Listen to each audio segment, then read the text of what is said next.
JD here, sorry, it wasn't JD, that was Gail here. Me. Okay, sorry, I've got the camera the wrong way. I'm outside of Kmart, okay, and outside of KFC, and I'm outside of Bunnings, which is just over there. And I want to point something out to you, and that is that these businesses here are crazy. I'm going to talk loud because there's wind here, but not that I've got wind, I'm saying there's wind here, okay? I have to clarify that. Kmart's behind me. They are leaving so much money on the table, and you want to know why. And I'll tell you in a moment when I get in the car, so we don't have that wind noise behind me. And behind me there is Bunnings, and they are leaving money on the table. And over that side is KFC, and they are leaving money on the table. And this lady here never leaves money on the table. No, I take it. I take all this money. Yeah, she does not leave any money on the table. So therefore, what I want to do here is, Gail, why are they leaving money on the table? They're not collecting any data. No one can hear you, by the way. They're not collecting any data. That's right. It. Okay, she's learnt from the master. Okay, they're not collecting any data whatsoever.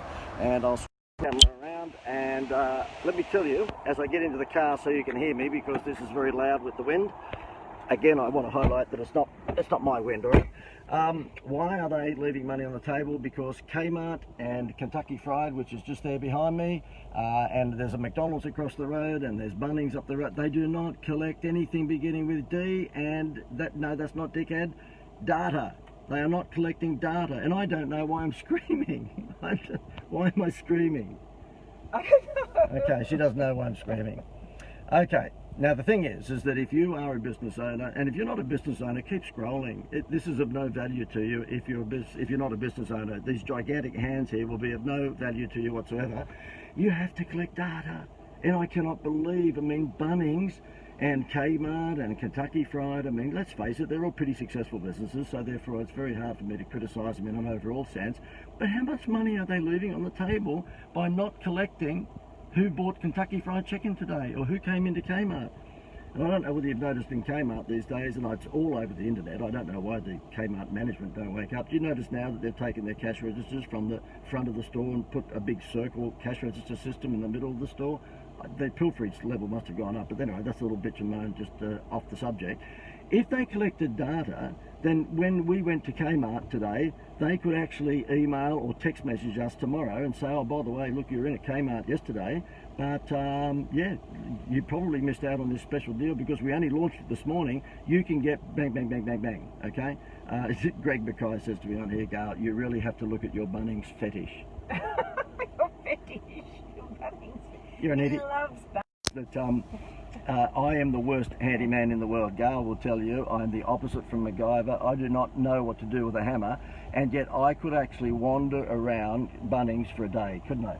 Bunnings and Kmart, he just loves them both. Yeah, not so much Kmart. There's a lot of little things. No. Kmart, there's a lot of people in Kmart without teeth, and so therefore I'm not real keen on Kmart, all right? And flannelette shirts and no. But Bunnings, there's real men. There's really men, you know, like me. Like me, I am the worst handyman. I am just a shocker. You know what? Like, if one of the doors in our home has a hinge that's broken, I've got to ring MacGyver. And Gail will say, "Can't you just fix it?" No, I can't. And you know, like the most dangerous thing in the world that I believe in my day-to-day life is getting paper cuts. You know, when you're actually using the photostat machine. Anyway, back to the real subject here, and that is all about collecting data. And my view is that there's just a bucket load of money being left on the table because Kmart, Big W, Woolworths, Coles, McDonald's, Baker's Delight, you name it. You can walk into any offline business and they don't give a crap who you are. They will just take your money with that once only sale, and they will not collect data. And we're talking businesses like that one. KFC. I'm not sure what that stands for because I don't know what AAMI stands for. I'm joking, I do know what that... I hate acronyms, by the way. The stuff that really bugs the crap out of me, and let me just tell you because you need to know this. Thanks for all those likes, by the way. If you're enjoying this, then press the like button or make a comment. And it could be a comment, look, stop wasting my time, JD. It's a Saturday. I would much rather do it. Okay, well, keep scrolling. Okay, get over it. But the things that I hate in life are paper clips. For God's sake, you know, just staple the damn thing. Paper clips never work. The other thing I don't like, of course, as Gail would know, is documents in meetings without page numbers. Yes. Oh my God, how many meetings have you been to? And they go, okay, well, on the page, blah, blah, blah, you will be told, I said, what number is that? And they go, well, it's the page after the graph. There's a graph on every page. I hate that. I hate those office dividers that only come up to here, where you can hear everything that's happening on the desk next to you. Just build a wall, for God's sake. And the other thing I absolutely hate, that scare the shit out of me, is just short people. Short people really do. Wait, this is one here, by the way. Like she's only, yeah, she's very, and she's shrinking as she gets older too. By the way. Ah, there. Well, what an informative Facebook Live this has been. I've just wasted your time for the last 2 minutes. But back to the data collection. This is really, really important. If you are in business, if you're in business, don't make the same mistake that these clowns do. Okay, where they're not collecting data. We have not been there, by the way. I'm not boasting about going to KFC. We try and stay away from that as best we can, because we like to eat healthy now at McDonald's. Okay.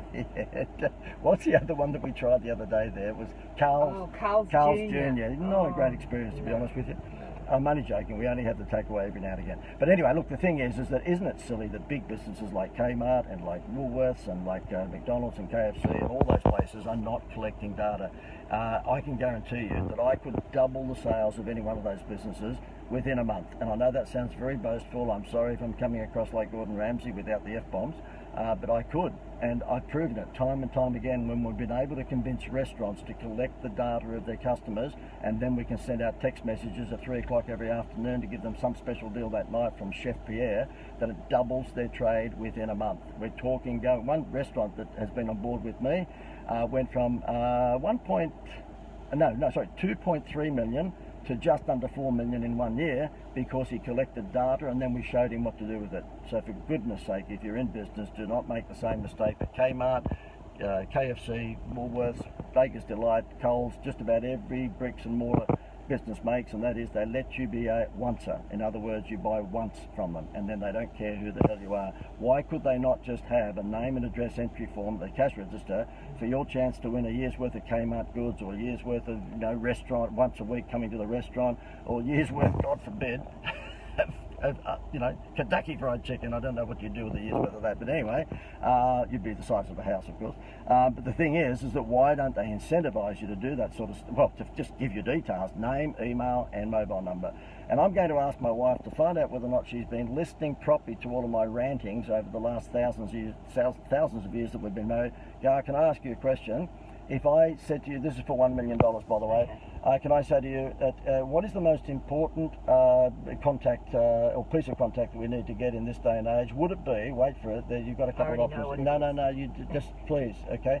And this is for $1 billion, because you know how wealthy I am. Would it be A, their name, B, their email address, or C, their mobile phone number? Their mobile phone number. I've just lost $1 billion, for God's sake. I didn't think she'd been listening to me for the past few decades, but obviously she has. What you want to do is to get their mobile number, because the thing is, open rates of email are going that way. Not many people are opening up emails from people they don't know these days. In fact, if you get a 10% open rate on a cold list, you're doing pretty damn well. Guess what? With mobile phones, you get a 94% open rate of your text message within 3 minutes. Okay? So I know which one that I would choose when we're holding events these days and we're sending out reminders for people to come to the seminar and all the usual stuff that goes with that. Yeah, we still do send out the emails. But because the open rate of emails is going down, we send out text messages and we get a 94% open rate. Well, when I say 94, sometimes it's 91, sometimes it's 98, but an average of about 94% open rate on text messages every time. Why would you use email? It is so bedrock. It is so Flintstones. Get onto the program with text messaging. Yeah, Kerry, good to see you. Say good day to the Italian stallion for me, would you? Anyway, enough of my ranting, because I just thought I'd annoy you. It's Saturday. I haven't got much to do, so I just thought I'd do, let me say, I could criticise McDonald's, I could criticise Kmart, I could criticise KFC, I could criticise... I haven't criticised you yet. Don't worry, it's coming, okay? You know what? I would have thought that at this time, it's lunchtime, that she would have mown the lawns by now, but she has not done that. Goodness, and there's other just stuff around the house that you should be doing, okay? I took you to Bunnings. He took me, sorry.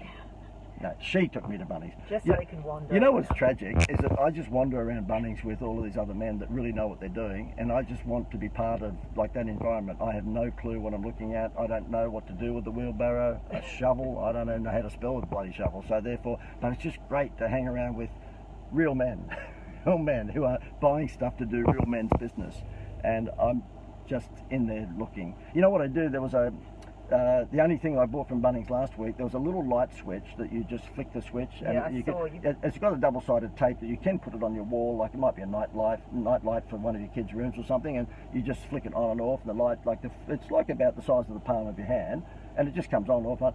I like, just so that I looked like I was doing something in Bunnings, I flicked the switch on and off, on and off, on and off, on and off, on and off for around about, I don't know, half an hour, until one of the guys came along and said, "Could you please move on?" So I know, you bought it. I did. You took it home. Yeah, I did. And it's just sitting on a table. No, it's sitting just near the kitchen, but every now and again You I know? go out and wait for it. This is sitting there. no, this is how I can predict the future. You wouldn't believe it. We had a blackout like 2 or 3 nights later, and this idiot goes running around the house looking for torches and candles, when in fact this little $4 light that I flicked on and off was sitting on the kitchen table. One of the our daughter was home at the time, and she said, "Dad, why don't you just flick that switch or that ridiculous thing you bought 3 days ago?" I went, "Oh my God, I've gone and got candles everywhere." You know. Okay, well listen, part of what this post was all about was actually marketing. The rest of it was just silliness, so I'm sorry about that. Remember, the theme of this is collect data, and then when you collect data, exploit it, and not just with email, but rather with text messages.